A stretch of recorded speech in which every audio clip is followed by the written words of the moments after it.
Hello guys, আজ তোমাদেরকে একটা জিনিস দেখাই। আজকে মোমো আর পুকুর জন্য পায়েল নিয়ে এলাম। এরকম ছোটোবেলায় ওদেরকে বানিয়ে দিয়েছিলাম।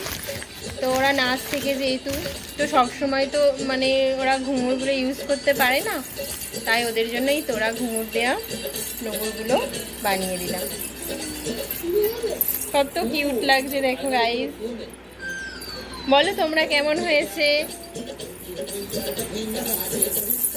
আমার তো খুব পছন্দ হয়েছে, তোমরা জানিও তো কেমন হয়েছে তোরাগুলো।